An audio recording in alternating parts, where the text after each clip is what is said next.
की शहादत को हम लोग भगत सिंह से भी बड़ा मान रहे हैं। मैंने पहले भी कहा, मैं फिर रिपीट करता हूं, भगत सिंह से बड़े भरत तिवारी इसलिए हैं क्योंकि भगत सिंह उन लोगों से लड़े जो देश के दुश्मन थे। भरत तिवारी उन लोगों से लड़े जो हमारे अपने ही भारत के लोग हैं, हमारे ही चुने हुए लोग हैं, हमारे ही द्वारा सत्ता में बैठाए गए और आज अपने आप को सम्राट समझने लगे हैं। 2 महीने पहले मुख्यमंत्री बने हैं, 7 हत्याओं में कभी अभियुक्त रहे, ऊपर हत्या का मुकदमा दर्ज हो जाता है, वो लोग गिरफ्तार हो जाते हैं। परंतु जिन पुलिसकर्मियों पर हत्या का मुकदमा दर्ज किया गया उनको तो ये सरकार प्रमोशन दे रही है। आदित्यनाथ की सरकार पिछले 9 साल में 17,000 एनकाउंटर हुए हैं। 17,053 एनकाउंटर में एक भी सवाल खड़ा नहीं हुआ है। योगी मॉडल को कॉपी करने के लिए भी, नकल के लिए भी अकल की जरूरत होती है। तिवारी तिवारी होते, चाहे पासवान होते, चाहे कुशवाहा होते, चाहे चौधरी होते, चाहे सिंह होते, शर्मा होते, फर्क नहीं पड़ता। किसी भी समाज का लड़का, अगर भरत खान भी होते तो समाज भरत खान के भी साथ खड़ा रहा होता, क्योंकि जो समाज के लिए लड़ता है समाज उसके साथ खड़ा रहता है। तिवारी जी ने खुद कहा था कि मेरी मृत्यु के बाद इस देश में एक बहुत बड़ा सकारात्मक बदलाव आएगा और देश अंधकार से उजाले की ओर जाएगा। आपको दिखाई देने लगा होगा, क्योंकि क्रांतिकारियों के वाक्य यूं ही निरर्थक नहीं होते। हमारे साथ फिलहाल जंतर मंतर पर आदित्यनाथ जी मौजूद हैं। यहाँ पे भरत तिवारी को न्याय दिलाने के लिए यहाँ पे तमाम सारे लोग देश के इकट्ठा हुए हैं।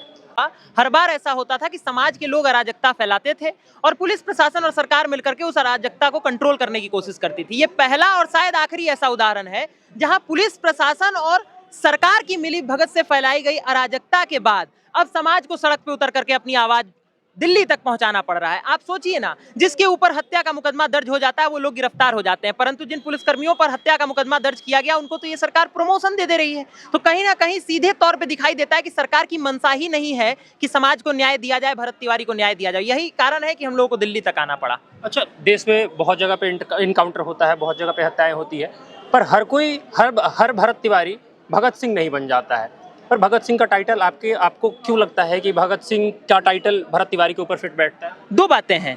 पहली बात ये कि इस देश में बहुत सारी हत्याएं भी होती होंगी, इस देश में बहुत सारे इनकाउंटर भी होते होंगे, परंतु भरत तिवारी के केस में जो हुआ वो इनकाउंटर नहीं था, वो इनकाउंटर नाम दे करके की गई हत्या थी। दूसरी बात, जो आपने कहा कि आप लोगों ने भगत सिंह का टाइटल क्यों दिया, भगत सिंह भी उस दौर में अंग्रेजी शासन के खिलाफ लड़ते लड़ते शहादत को प्राप्त हो गए थे और भरत तिवारी इस बात का उदाहरण है कि 1400 करोड़ के घोटाले को पब्लिक डोमेन में सामने लाने के चक्कर में, और जब उन्होंने अपने लाइव वीडियो में कह दिया था कि मेरे पास सारे सबूत है जवनिया विस्थापितों के साथ किस तरीके से घोटाला किया जा रहा है उनके उस फंड के साथ, और उसके बाद उन्होंने कहा था कि ये मेरा मोबाइल फोन अगर मेरी माँ को दे दिया जाए, अगर मेरी मृत्यु हो जाती है तो सारा का सारा डेटा पब्लिक डोमेन में आ जाएगा। यही रीजन है कि इनकी शहादत को हम लोग भगत सिंह से भी बड़ा मान रहे हैं। मैंने पहले भी कहा, मैं फिर रिपीट करता हूं, भगत सिंह से बड़े भरत तिवारी इसलिए हैं क्योंकि भगत सिंह उन लोगों से लड़े जो देश के दुश्मन थे। भरत तिवारी उन लोगों से लड़े जो हमारे अपने ही भारत के लोग हैं, हमारे ही चुने हुए लोग हैं, हमारे ही द्वारा सत्ता में बैठाए गए और आज अपने आप को सम्राट समझने लगे हैं। तो समस्या यही है कि भरत तिवारी अपनों का शिकार हो गए, इसलिए भगत सिंह से बड़े हैं। भरत तिवारी की हत्या में सम्राट चौधरी को आप कितने जिम्मेदार मानते हैं? देखिए, मैं 2 बातें कहना चाहता हूं, 2 बातें ही हो सकती हैं। पहला ये हो सकता है कि चूंकि मुख्यमंत्री के पास अपनी एक टीम होती है, टीम जो उनको इनपुट देती है उस आधार पर मुख्यमंत्री काम करता है, या तो ऐसा हुआ होगा कि तमाम अधिकारी जो उनके इर्द गिर्द हैं उन्होंने एक गलत जानकारी बनाई होगी, गलत डेटा बनाया होगा और अपने आप को बचाने के लिए मुख्यमंत्री को झूठा डेटा दे दिया होगा और उसके बाद मुख्यमंत्री से गलत डिसीजन लेवा दिया होगा। अगर इस तरीके की घटना हुई है तो तमाम अधिकारियों पर हत्या का मुकदमा, ठीक है, तमाम लोगों के ऊपर हत्या का मुकदमा चलना चाहिए। और अगर ऐसा नहीं हुआ तो फिर दूसरी बात है कि मुख्यमंत्री जी के स्वयं के आदेश के ऊपर यह हुआ होगा। दोनों ही केस में मुख्यमंत्री उत्तरदायी हैं क्योंकि गृह मंत्रालय उन्हीं के अंतर्गत आता है।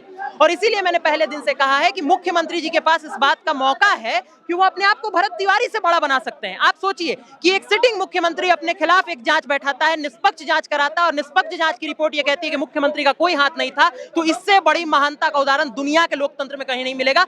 मौका मुख्यमंत्री महोदय के पास भी है कि अपनी निष्पक्षता और अपने निर्दोषिता को साबित करें। दोनों के पास मौका है, भरत तिवारी ने साबित किया, अब उनको साबित करना है। अच्छा, एक बात बताइए, सम्राट चौधरी कहीं ना कहीं योगी आदित्यनाथ बनना चाह रहे हैं जिसकी वजह से बलि चढ़े हैं भरत तिवारी?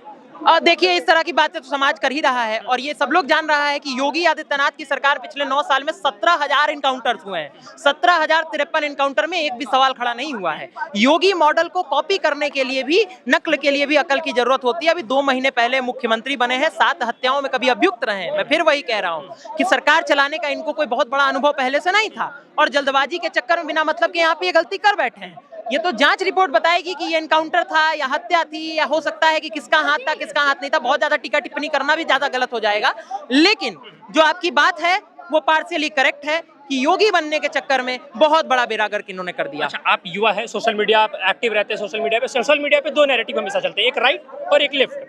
एक तरफ नैरेटिव ये चल रहा है कि अगर भरत तिवारी ब्राह्मण नहीं होते तो ये लड़ाई आगे तक नहीं बढ़ पाती और आगे तक ये लड़ाई नहीं लड़ी जाती जैसा लड़ा जा रहा है। अगर वही घटना अगर किसी दलित के साथ हुआ रहता या किसी और अन्य समाज के साथ हुआ होता तो ऐसी लड़ाई नहीं लड़ी जाती। पूरा समाज बंटी यादव की भी हत्या के बाद उनके साथ खड़ा है। बिल्कुल।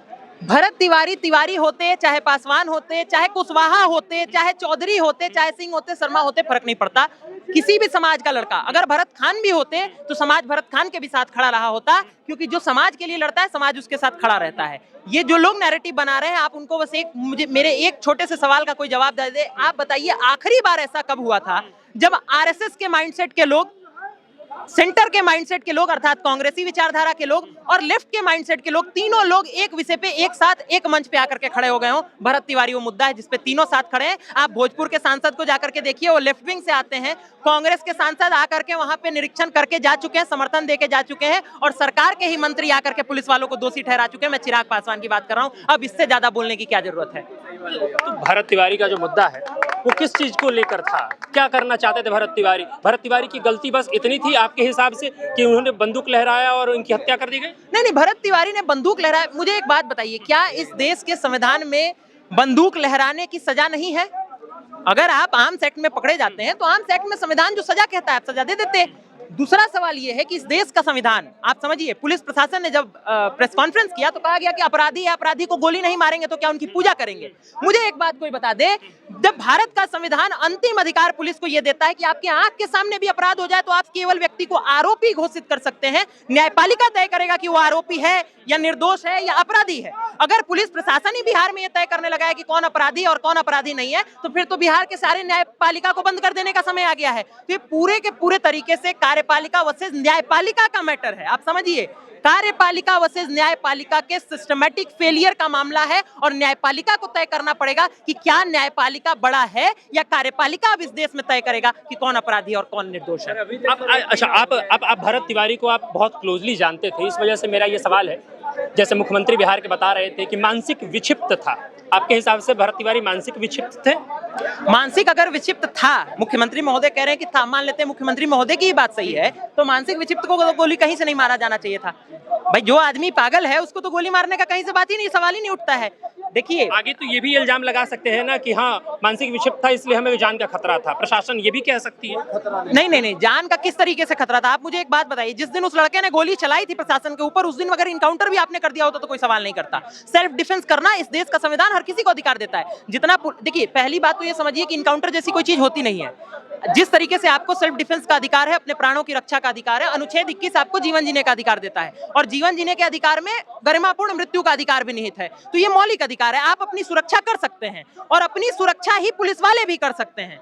भरत तिवारी ने जब गोली चलाई थी उस समय पे अगर आपने उनका एनकाउंटर किया होता कोई सवाल नहीं करता, लेकिन आपने क्या किया, कैमरे के ऊपर जब वो लड़का अपना गन फेंक देता है, आप उसके बाद उठा करके उसको 5 गोली मारते हैं। सवाल इतने ज्यादा है मेरे भाई, अगर केवल सवालों पे बात करने लगे तो ये पूरा सुबह से शाम बीत जाएगा, सवाल समाप्त नहीं होंगे, सरकार जवाब दे नहीं पाएगी। कोई पार्टी का मंच तो है नहीं। समाज के जब लोग यहाँ से बोलना शुरू करेंगे और उसका जो निचोड़ निष्कर्ष के रूप में निकलेगा तो स्वयं आप लोग जान जाएंगे। बने रहिए इस चीज के साथ। अच्छा, एक आखिरी सवाल है, एकता देखने को नहीं मिलती थी लोगों में, जातिवाद में लोग बढ़ जाते थे, पर भरत तिवारी एक ऐसा मुद्दा आया जो लोगों को जातिवाद से ऊपर उठकर, लोग बिहार से, हिमाचल से, मैं भी बहुत 1 घंटे से लोगों से बात कर रहा हूँ, तमाम सारे राज्यों से लोग आए हुए, तो आखिर ये जो प्रेम दिख रहा है या लोगों को, लोग जैसे आ रहे हैं, लोग न्याय की मांग कर रहे हैं, तो कहीं ना कहीं ये बदलाव की शुरुआत है भरत तिवारी की हत्या से। भरत तिवारी जी ने खुद कहा था कि मेरी मृत्यु के बाद इस देश में एक बहुत बड़ा सकारात्मक बदलाव आएगा और देश अंधकार से उजाले की ओर जाएगा। आपको दिखाई देने लगा होगा, क्योंकि क्रांतिकारियों के वाक्य यूं ही निरर्थक नहीं होते, और आपको दिखाई दे रहा होगा वो बदलाव कि किस तरीके से समाज के हर तबके का व्यक्ति यहाँ मौजूद है। ना आप मेरी जाति जानते होंगे, ना मैं आपकी जाति जानता हूँ, और न तमाम लोग एक दूसरे की जाति जानते हैं, लेकिन भरत तिवारी के लिए सब एक दूसरे के साथ खड़े हैं, अपना सारा काम धंधा छोड़ के खड़े हैं। मैं तो महापंचायत के जिस दिन पहुंचा था, मेरा सेमेस्टर एग्जाम था, अपना सेमेस्टर एग्जाम छोड़ करके पहुंचा था। भाई कोई आदमी अपने जीवन का प्राण दे सकता है तो एग्जाम कौन सी बहुत बड़ी चीज है, वो तो बाद में दिया जा सकता था। तो समाज एकजुट होना शुरू हो चुका है। वो अलग बात है कि दुखद पहलू रहेगा कि भरत तिवारी जी को खोना पड़ा उस कीमत के लिए। भारत के लोगों की समस्या ये है कि हम लोग जल्दी सुनते नहीं है, जिंदा लोगों की बात कोई सुनता नहीं। अगल बगल भी आपको कई जिंदा लोग दिखाई दे रहे होंगे जो प्रोटेस्ट समाज के लिए यही कर रहे हैं, लेकिन समाज नहीं सुनना चाहता। समाज मौत के बाद ही ताली बजाने आता है। लेकिन दुखद है, परंतु सत्य है, इस बदलाव के बाद भी एक बदलाव की शुरुआत हो जाए तो शायद हम लोगों के देश के लिए बहुत भला होगा। भरत से भारत का न्यून रख दिया जाएगा। बहुत बहुत धन्यवाद आपका।